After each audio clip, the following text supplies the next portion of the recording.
Hopefully you all can follow. Please keep your hands and arms inside the vehicle at all times. Jack, I need you to concentrate.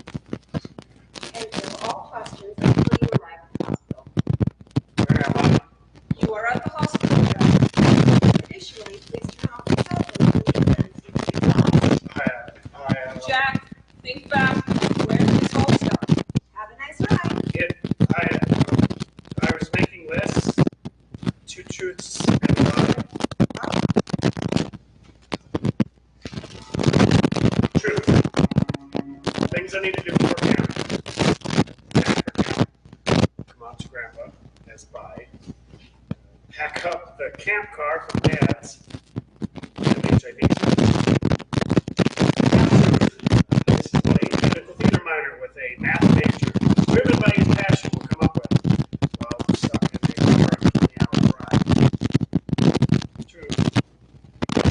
This is a play I wrote when I thought I was going to die.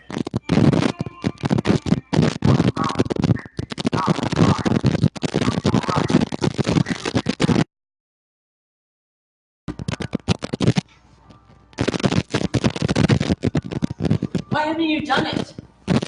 What have you been doing? I've been trying. I have it in piles. You've been doing for the past 3 days. So I heard you both are going on a trip. Your Poppy and I are going to California for the summer. Have you heard about Prop 8? No. Well, gay marriage might become legal in California.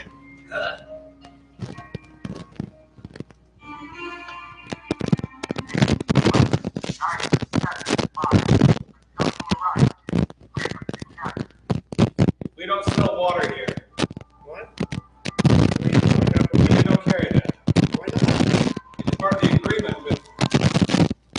Girl walks up with drink in hand and falls flat on her arm. Everyone looks. Someone says, "Oh my goodness," I think maybe to help her. She gets back up, drink unspilled, and goes and sits down. The couple wearing purple and gray leave. She looks at me nervously before her husband walks away. Woman walks by and coughs. I hate germs. The lead actor has a glass box that they step into when they speak to the audience. 4 walls. Some things are easily shattered.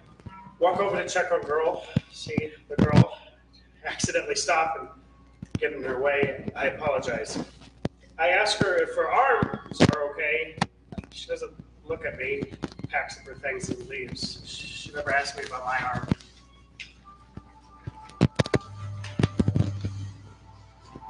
I think my phone just turned off. What? Dead. The father explains to his children how easy it is to have your license taken away from going too fast.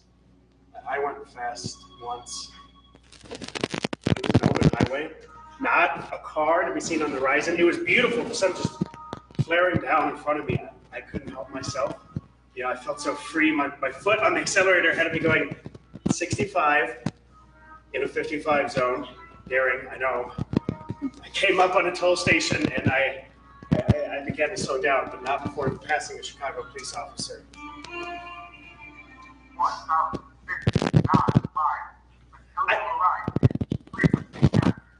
I called the doctor and they haven't called me back yet. I tried. I tried to get it done today, but they haven't called me. They just haven't called me. I just wanted to tell you that Robert looked happy for a moment. You have something in your hands, don't you dare put it down. You tried to teach me how to organize, but honestly, your job was impossible. In 7th grade, I couldn't pack my own backpack. I got 100% on the ADHD test. Whitney told me I might not graduate as a life. Let's be honest.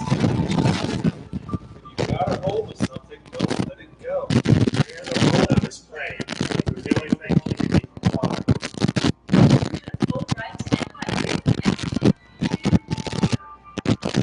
I told him after drinking for 3 hours that he should have seen my room.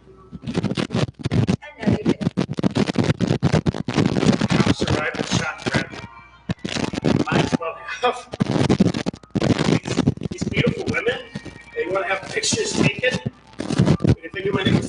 in the Titan, they would not want to hit on me. You don't dare change it. I want to know that t-shirt of yours. I want to be an adult. I'm still a kid. Call me Jim. I have a few majors. One of them was I like the dolphins. What's it called when the person who is dolphins? I want to be one.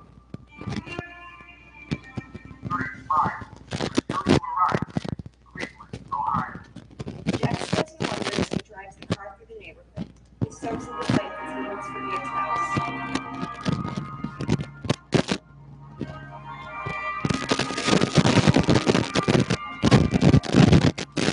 I took the scenic route.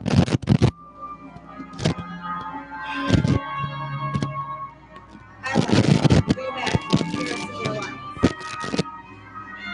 I'm sorry I yelled at her.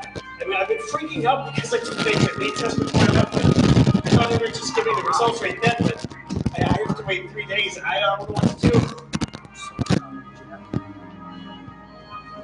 After shoves their right arm through the wall of glass, puts a bandage over their artery and moves their arm. Scares the crap out of me. God, let me get this done before midnight because if I don't, I'm screwed. The best lines are never captured. They literally pass by as quickly as the next thought. No stress is necessary. Or don't waste another minute. You never know who you might meet. Who I thought water was, they become my good friend. And so I mean, normal human interactions. Sometimes the best place is not the one you most benefit from, but the one that helps others the most. That is why I spent the day in the car trying to get to Gabe, because once I got to Gabe, it would be all right. I would have a bed to sleep in and be surrounded by the people that I love. So I'm a jerk here, but we're just trying to be totally correct. Roll the card against vanity against you. Dear little magical elves that work for Hanukkah, Harry, and devised or crafted, since I suppose apples to apples came first, who seem like people who are actually in it not for the money, but to win it. You're my game show pun, but I want you to get to know me in as little words as possible. I have a trade trust. I could do the politically dishonorable thing and take what I thought would be a multi-million-dollar app and try to put a quick patent on it and steal away your goal, meaning your amazing game, off the ground. And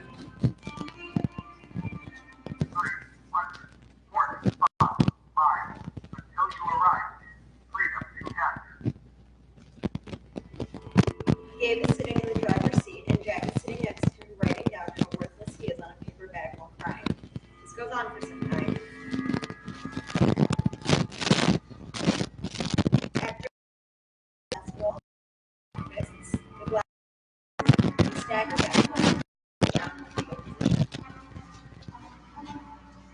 I had many different things happen to me in my life when I thought I was going to die. And I And I wanted to find some way to ensure that no matter what the outcome of the news was, my favorite doctor on this planet was going to give me, she is my pediatrician, one of the mothers in my life, that I wouldn't hate her for not returning my anxious calls to the answering service of the secretary, who usually gives me a nasty look every time I walk through the door. This could be one of the reasons. I'm an upper class, white, with bisexual, with pansexual, whatever the fuck sexual man.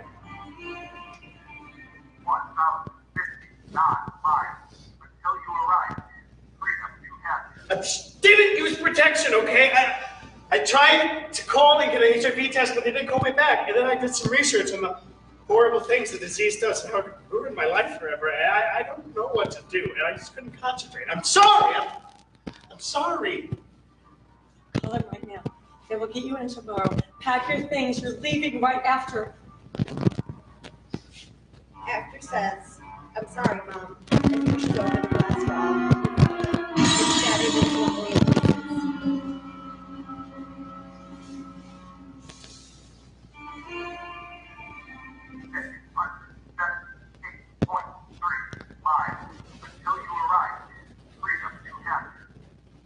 Whether that you may be fully wanting to back my play and pay for the thousands of dollars I'm going to spend to create and play of a whole new just... The actor steps out of the box and looks at the audience. They look as though they have to say something, but then, I have to stop now. Jack writes a letter to Gabe, damning himself if need be. Jack will not drive another mile.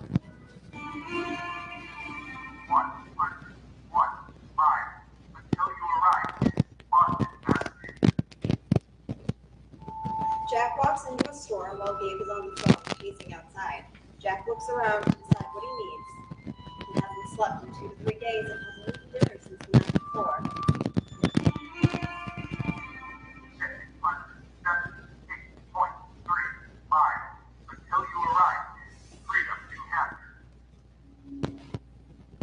This will be nice at dinner, just the 5 of us. We're so glad to have you, Jack. You're our guest. We just want you to be happy. It's really nice to see you, Beth. Sorry I couldn't come up this summer with Dave and I. I've got some work lined up.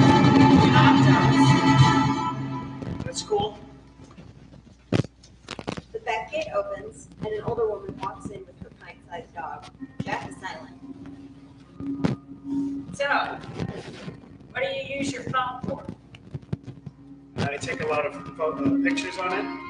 Okay. I really love using Instagram. You know, Instagram isn't real photography.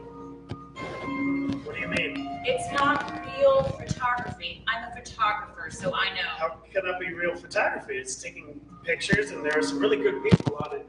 It's a silly gimmick. No real photographer would use that. My friend is a photographer, and he gets paid to do it. He uses Instagram, but he doesn't have his camera with him to capture the images he sees. No real photographer would use Instagram. But he does. And people do. I do. I don't have money for an expensive camera, but I take pictures of the things that I care about.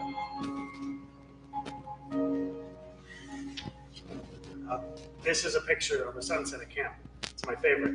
Can I see? I thought you didn't like Instagram. Okay. Now that's just silly. Okay, let me take a closer look. Jack reaches the phone over the center of the table to pass it to the end. The phone drops in the hot wax. Well, it wasn't my fault. Jack explodes! Jack goes on to tell the story of his life all in one night with much details he can remember. Do it right now. So I was born, and when I was younger, it was kind of hard for me and friends. I actually had to go to like this special kind of pre-K thing. I couldn't really talk to people, so they would teach me that like you can talk to people, just not strangers. The problem with that is after that, my mother had to stop me all the time. I tried to get in trucks with random people all the time, but I still couldn't make friends. I don't know why.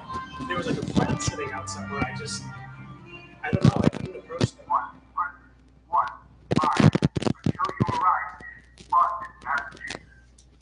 Jack walks over to the shelves and decides what he needs to survive. He grabs a gallon of water and goes to pay the man. That'll be all. Yes, sir. Thank you. You going on a trip? Yeah. We're driving up to camp, but run into some trouble. Is there somewhere safe that we could stay tonight? Well, I would not stay around here. Oh. But once you get to the university, you'll be safer. Could you write that down for me? I can't. Can't. I can't read. Oh. But if you take the highway, you won't reach it in 1 hour. Thank you. I'll tell Gabe. Jack walks to the door, but finds Gabe reading the letter that he printed last night.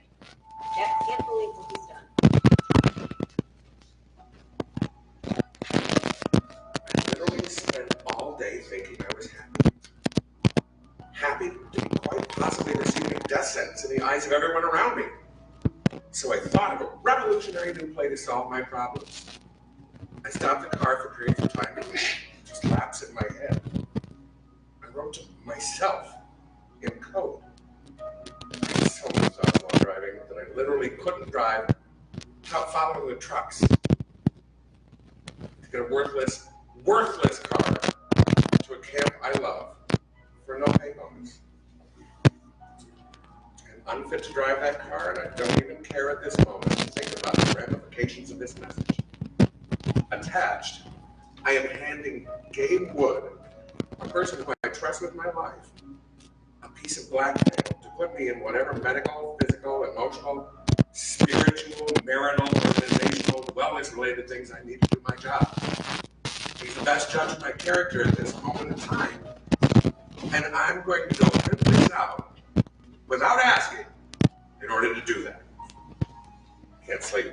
I was planning on crying myself to sleep as a catharsis. What the hell? Either way, I am not driving that car tomorrow under any circumstances because there is no way I'm going to put another person's livelihood at stake again. Safe sex, right?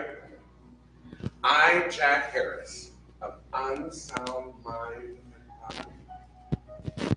Gabe, Yes? we haven't eaten since last night. Okay, but you can't go running off, okay? You have to stay with me. Why would I run off? Okay, we're here. Gabe holds his hand like a small child. Let's go. Gabe, I've seen these people before. It's okay, Jack. I can't go in there. I can't go to that bathroom. It will be all right. You'll be okay. I'm right here. Jack walks up to the McDonald's counter and he doesn't know what to order. Nothing seems appetizing right now. Can I get a double quarter pounder? Gabe puts his hand on Jack's shoulder. Jack, we're at Arby's.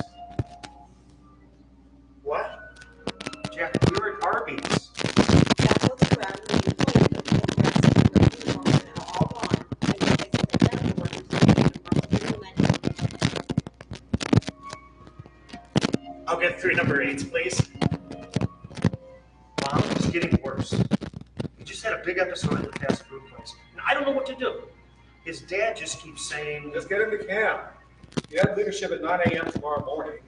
You both need to get here so we can get started. Drive through the night and get both of you here safe. You can't do anything until you arrive. We will deal with Jack once you get here. And just get to camp. You need to go. We need to stay the night. Find a hotel in Boston, and we'll even pay for it if we have to. we're staying the night in Boston. My mom won't let me drive through the night.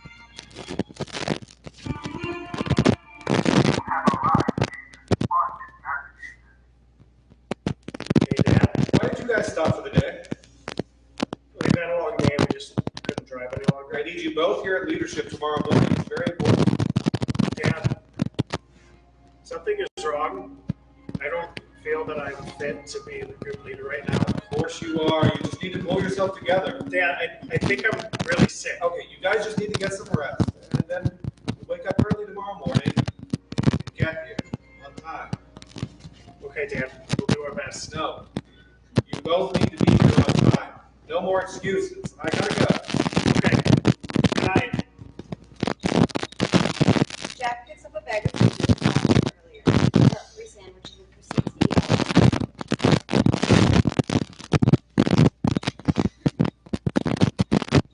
I thought you said you were happy. I thought you said you were looking forward to being a camp counselor. What changed? Why are you so sad? That's what this is all about? I can't believe you. This whole thing was all because of that? And you have got to be kidding. Jack, snap out of it. Just get to camp and it will all be okay. Just turn around and go back. You won't make it. What have you been doing all this time? I'm sorry, Mom. I just wanted to get Gabe to camp.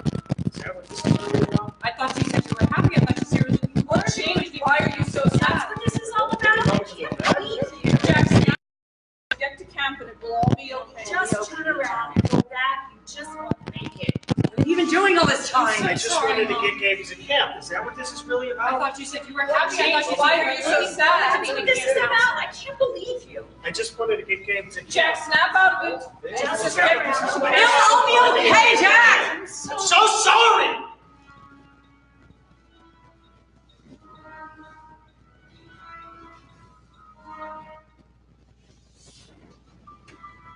It was was an open highway. The seventh Not a grade, car I to be couldn't seen find on the her line. lives. She is a seventh grade.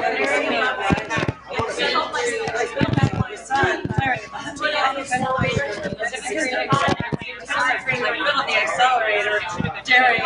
I'm going 65 at the 55, daring it. I know. I came to a toll station not to get to slow down, but not before. What have you been doing? I've been trying. I didn't use your I didn't use protection, okay? I took to get an HIV test, and they wouldn't call me back. She doesn't get it done today. She hasn't called me. She just hasn't called me. Do you have any water? I just wanted to tell you that you did not see Go So what do you use your phone? This would be a nice dinner, just the 5 of us. You're our guest. We just want you to be happy. It's not. This would be a nice dinner, just the 5 of us. You're our guest. We just want you to be happy. Jackie's waiting. I'm sorry I yelled at her. I've been freaking out because I took an HIV test before I left, and I thought that it would just tell me right then and there, but I have to wait 3 days. And I don't know what to do. It wasn't my fault. Jack explodes. I thought you said you were in half Jack continues to praise. Yes, he does. Jack continues to praise. Jack continues to praise. Jack continues to praise. Jack continues to praise.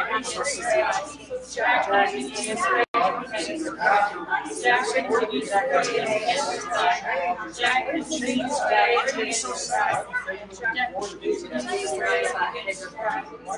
Oh my God, you scared me. It's 4 in the morning. Why are you still awake? You're crazy, dude. Go to bed. Game by game. We hardly even did that. I came last night. Why would I not? We haven't eaten since last night.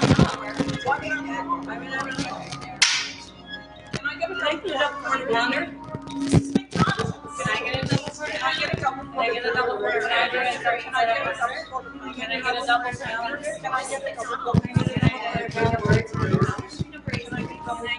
Can I get a double quarter?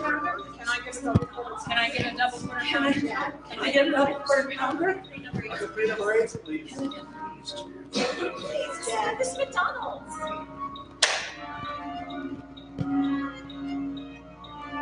I think he's really sick. Jack is struggling to keep from talking while Gabe is driving the last few miles to camp. It'll be okay, Jack. Just listen to the music. I don't know if I'm gonna make it. What do you mean? I just feel like my whole life is ending. Like all of a sudden I'm gonna pass out. It might be good to get some rest. But this time we'll never wake up.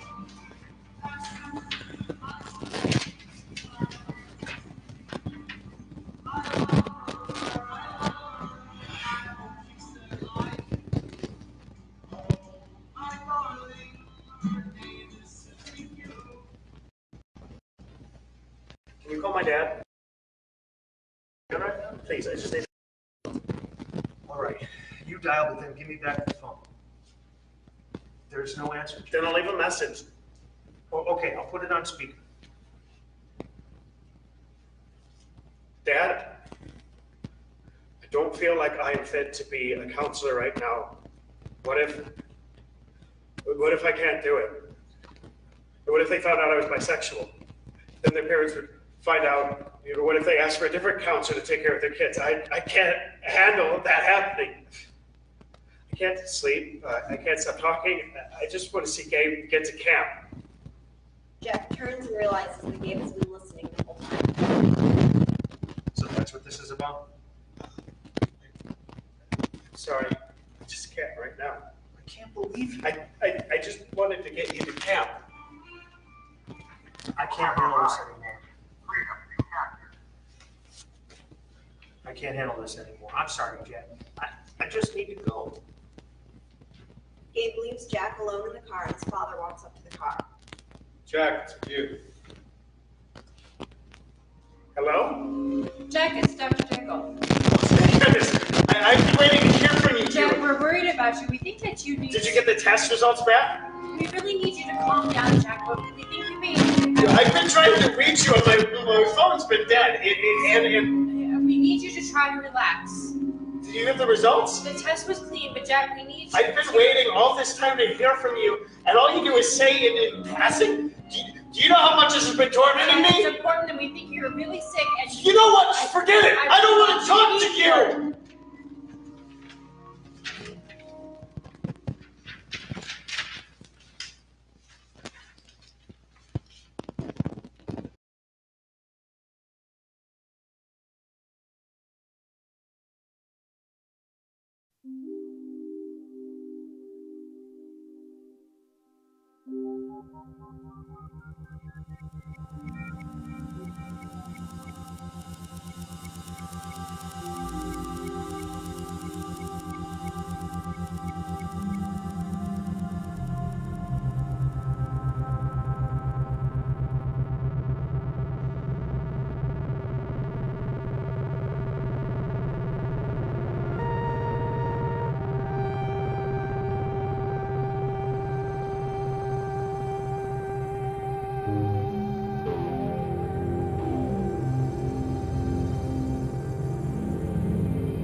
The scene opens on a hospital room with a rolling gurney and a chair bedside. A man is sitting in the chair distraught, and a young man, Jack, is in the hospital bed. He's not connected to any machines, but he is stripped down to his clothes. The lights are off. Jack has his arms over his eyes, desperately trying to sleep. He opens his eyes and looks up to see a claw-like device. What is that for? Just try to sleep, Jack. It looks like a claw on one of those grabbing machines. Jack, please, close your eyes and try to sleep. Jack rolls over and tries to sleep for what he feels is a long time, but only a few seconds pass. He looks up and stares at the claw. Jack sits up in the bed. His father has his head in his hands and does not notice. Jack swings his feet around and around and My feet can just touch the ground, it'll be okay. Jack closes his eyes, puts his feet on the ground, and stands up. Nothing happens. Jack, what are you doing? Please, lay back down. You need to try to sleep. Jack lies back down. After a while, the father leaves the room. When he comes back in, the lights turn on and two nurses walk in. We think you may have bipolar disorder. What? Given your symptoms and your inability to sleep, it is very likely. We need you to sign these forms for treatment. You can even pick a color. Okay. Jack picks a crayon and signs his form. You know, this makes a lot more sense because sometimes I think my hand is separately left and right. You know, my right is more powerful, while my left is more of a support hand. And it's the same way with my feet too, because my left foot is just kind of lies there most of the time. It's most comfortable for me to lay on like this with my leg up. You know, it reminds me of the time when I was sleeping over at my friend Daphne's house. You know, you probably know this, but we were talking about the different sleep positions, different things, and what people's personalities. You know, if you're lying like curled up in the fetal position, that means you're strong on the inside, but not on the outside. If you're lying open like straight, that means that you're strong on the outside, but you might not be strong on the inside. If you sleep with your stomach, that's really bad. But I sleep like this, my right leg up and my left leg down. Passes almost all at once to Jack. Before him, the camper walks through the door and turns them up. You can't be here. What if the people at camp found out that a bipolar counselor was going to take care of their children? No, Jack, it's okay. But it would ruin the reputation. It's your best counselor I Jack, you're just a little sick and it will get I can't have the cab connected to this. I just can't. I need you to leave. Jack crosses over to the nurse's call screen and pulls it. I need you to get out. Why is no one coming? I need you to get out. Jack pulls the string off the wall and slams his open hands on the wall. Please get out. We need to give you this to calm you down. What? We need to give you this to calm you down. I don't even know you. What? How can I trust you if I don't even know you? Look me in the eyes for 10 seconds and I'll trust you. Okay. 1, 2, 3, 4. All right, that's enough. Get away from me! The nurse snatches Jack in surprise. Non-compliant. Officers! Two officers enter the room. One looks like a bodybuilder, the other is Jack's size. They try to restrain him. Just let me think. Jack somehow appears to be winning. A nurse sticks Jack with a needle and he cries out in agony. Ah! There seems to be no effect. Please just give me 10 seconds to think. One of the officers tries to pull Jack to the ground, resulting in Jack crashing into another. Everything stops for a moment. I'm so sorry. Did I hurt you? I didn't mean to. The officers pin him down and the nurse hits him with the needle. No! The nurse injects him with the needle, but there is no effect. The officers are using all of their strength to pin him down enough. Please just give me a moment to think. Please just let me think. There's a brief transition.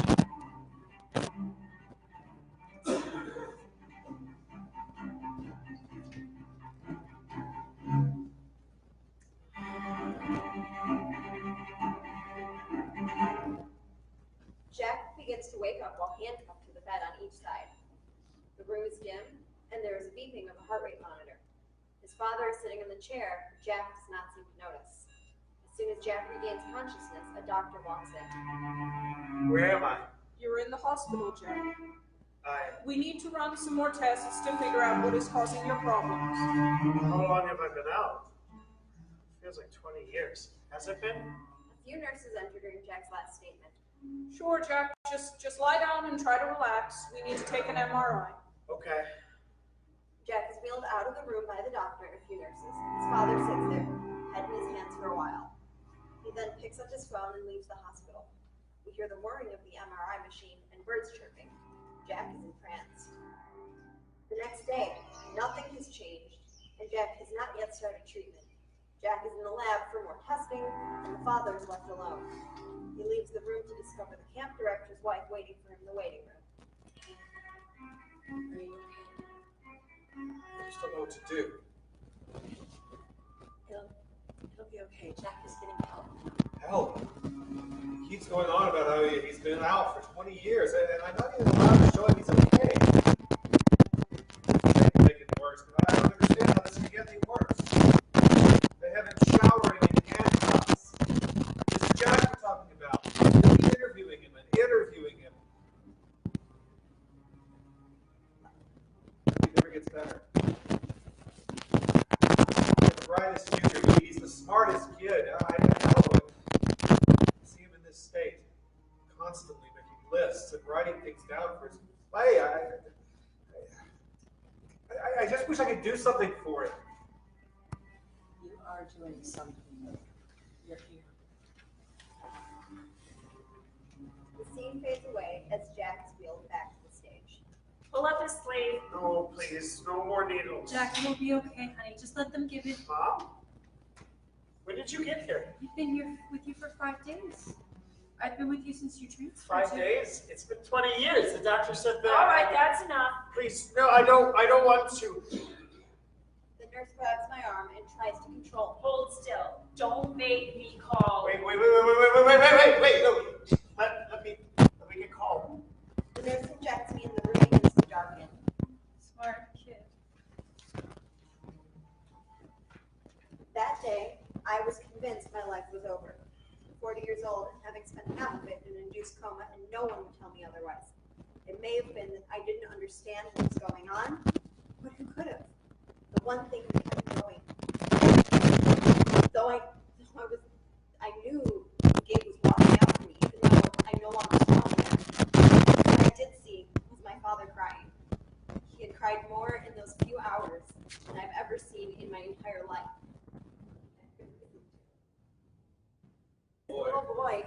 about to accomplish this dream of leading some group at camp is now handcuffed to the bed at a hospital in New Hampshire. The brightest kid in the room was trapped by his own mind. I saw many doctors that first week. Some interviewed me almost as a game to figure out what someone with bipolar disorder was like. Some would just look at me in fear, like I was going to lash out at them. When in reality it came It seems to to even the to swat an eye. Everything became a struggle. The word Non-compliant. was thrown around like an expletive, and I couldn't even shower by myself with my hands constantly in chains. I remember shouting at my father, standing naked in the shower, that I can't fail at this because the moment I fail, they will come in with a cart laughing at me and take me away. they gave me a water bottle that said caution, only open when too hot. And I was convinced that the second I opened it up, they would take my clothes away. There was always one exception to the rule, first slap the people between the eyes. I bet her name was Gabe too. When the first hospitalization order, they gave me another they transferred me to the state hospital in the back of the squad car, once again, in handcuffs. The gash on my wrists and those bruises stayed like a scar for weeks afterwards. The people I saw at the state hospital seemed to be lifelong patients, and I seemed to be the newest addition. In the moment, tolerating eating with plastic silverware was enough for me, but on the inside, I knew that this couldn't be the end. The worst part was there's nothing my family could do about it. I signed one piece of paper before the officers came in crayon. They could do with me whatever they pleased. After talking with everyone I barely knew and pulling every string I could, after a week in the state hospital with no treatment, a miracle happened.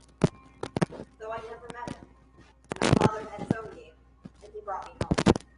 I was was taken on a medical plane to the best hospital hospital in Chicago, back to where I started. What I want you to understand is that what happened that day happened to me. This whole episode began in the corner and kept escalating. The manic episode ended in hospitals for 2 months before feeling like myself again. Along with manic,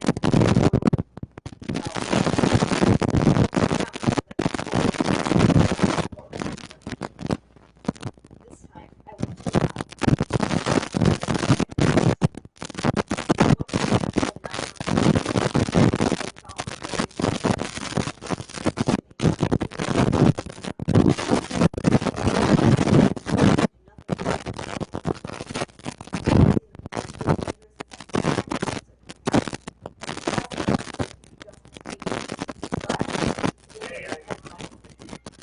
to this story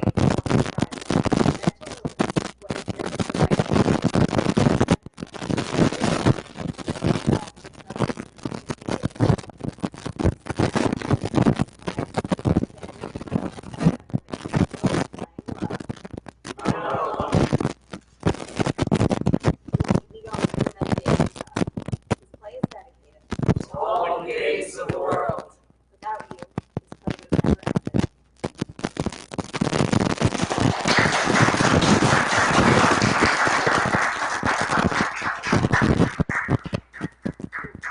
I always like to, I forgot to mention this, so if you guys need to leave, it's cool. But I like to end this show in particular with a talk back to talk about some of the themes.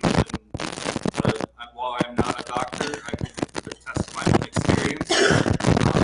Hopefully, if this play will come out, that there's a therapists and doctors present, so that people can have a more informed view of this and other related disorders. I won't speak to related disorders, but I'll do my best to speak to this one. It is a lot. Yeah, right? I just watched you. So does anyone have? So I just want to open it up to questions first. If anyone has any questions, comments.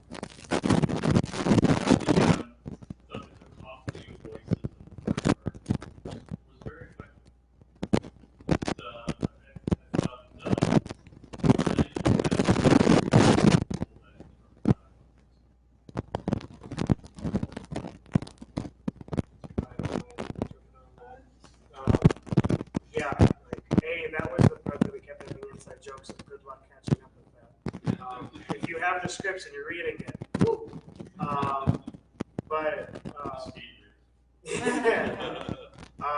But yeah, it was really, that was like the one key thing, especially because we had one rehearsal for this, and like just listening to that, just hearing it for the first time, it was really unnerving. So I think it's really good. It was actually unnerving for me as well, hearing it with this many voices for the first time. Because normally there's, I think, 6 people in the cast, and we have almost 10 up here. So that really made a huge difference.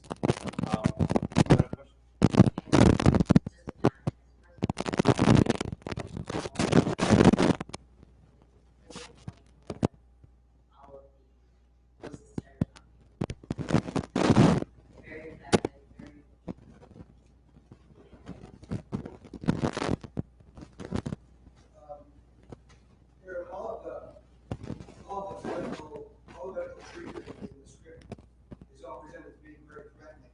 Was the medical treatment that you got, was it actually appropriate, or was it completely off? What I've been told is inappropriate to bring a needle into a situation where someone has psychosis. But like without first checking if they are A, afraid of needles, B, know what's going on. But sometimes there's just nothing that can be done. And so, like, in speaking on behalf of the nurse that had to do that, she was doing what she thought she was doing to save my life at the time. Because in her eyes, I had slept for 3 to 5 days, which is a dangerous level of no sleep. So she had to do whatever she could. So when I coached the nurse 1, and which is characters, note I didn't call her cranky as I did as a character. I called her nurse 1 because she was there. She was the primary nurse trying to do what she did best to. It was really the only thing she knew, which was the hard part.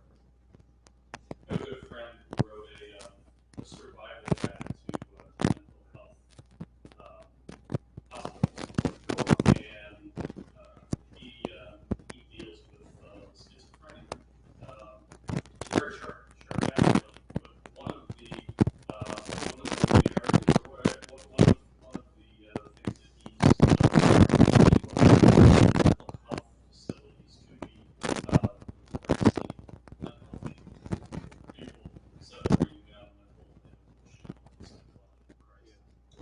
And something I would never do is I never reveal the name of the hospital I was at. I never reveal anything like that because it's so important that it's not about this one time. It's about something that's about a broader issue that could really happen to anyone anywhere.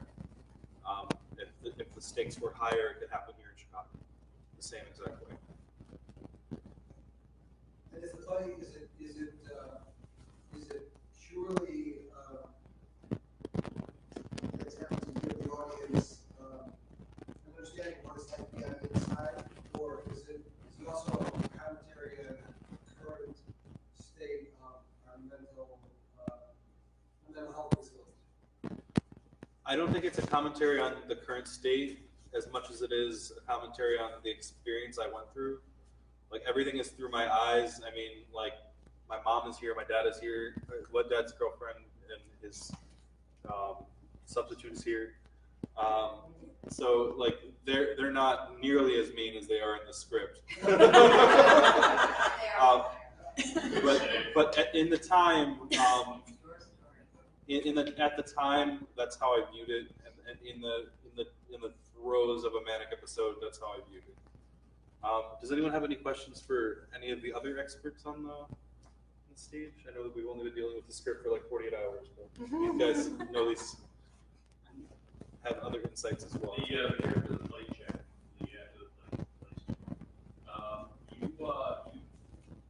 How long have you been a part of this project? You contacted me a few weeks ago, and then like I got the You script brought like a week ago. a lot of depth to the character. So there was, I mean, that you could really feel that you were reaching those needs. So like I have someone really, really close to me, since she's not here, I'm not going to mention who it is, who has has anxiety and depression. And like something that I've really learned, like I have been the father in the situation. It's really difficult sometimes, especially when you don't quite understand what's going on, where somebody comes with anxiety. Without realizing it, you attempt to just fix the situation, which is not at all what's required. And it's taken me a very long time to like adjust. A lot of it is understanding what they go through, even if it's painful.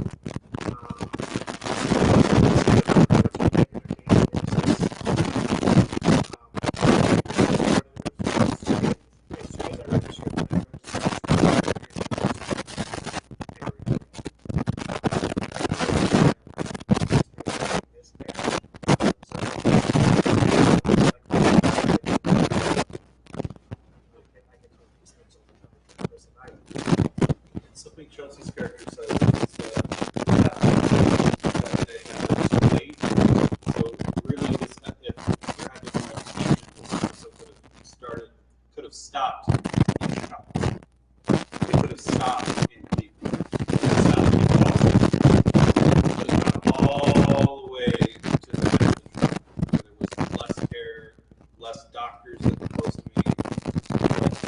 That's why there's this phone call with your name, so Dr. Dayball,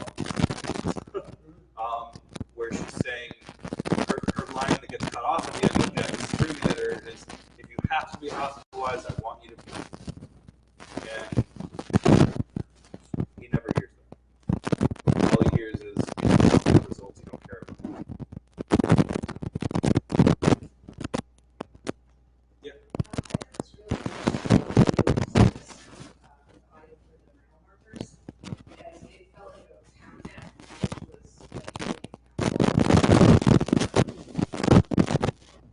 That was actually really fun. My friend Avi Kritzman should get credit for those. We spent about a good half hour in front of a microphone going 1,000. It's like, Avi, that sounds different. Oh, okay, let's do it again.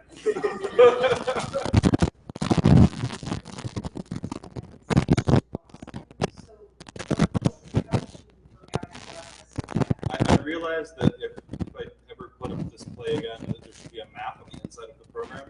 like one of those like Google Maps, like with like a marker on Cleveland, Ohio, a marker on Boston, a marker on New Hampshire, because in the total, yeah, because it went from Chicago to Cleveland through Boston for the night to Freedom, New Hampshire.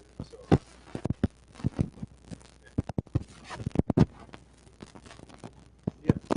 I just want to say thank you so much for this beautiful gift, because I think the mental illness is something that is still a stigma. People still judge you. People still think that whatever they think, and that is their problem, not yours. Thank you so much. I think that hopefully, I pray that things are different today for people suffering.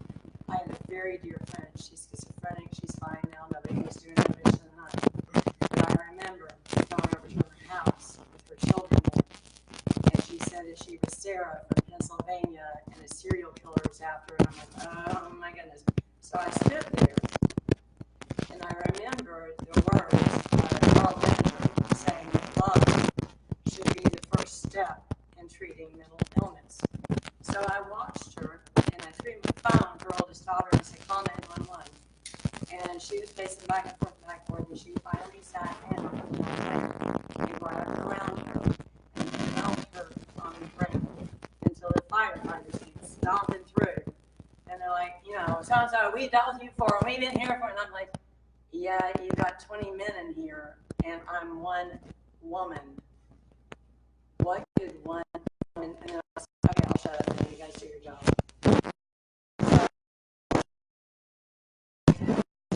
Horrible when it's not addressed properly.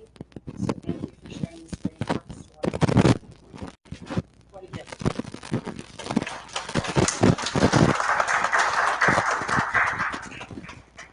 So we're also lucky enough to have one of the composers, the main composer here. So Lucas is in the back. So thanks to Lucas.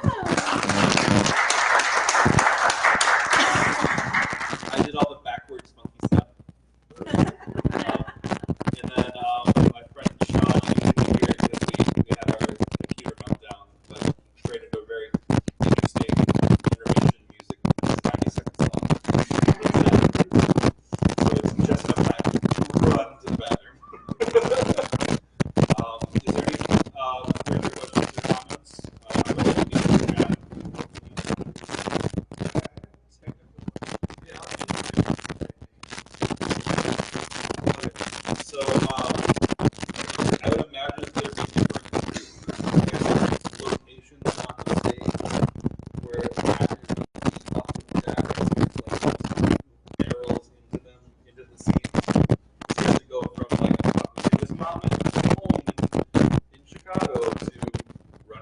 to the clerk halfway to Cleveland, and then having like the glass box being off the stage feels like a separate thing. But I would also imagine that like there was someone embodying the manic nature of the play the whole time. It would be writing on the walls, writing on the ceiling, writing on the floor, like the whole play. And the whole stage would be black with the so it would be a nightmare.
Trying to get someone who's having a full-blown manic episode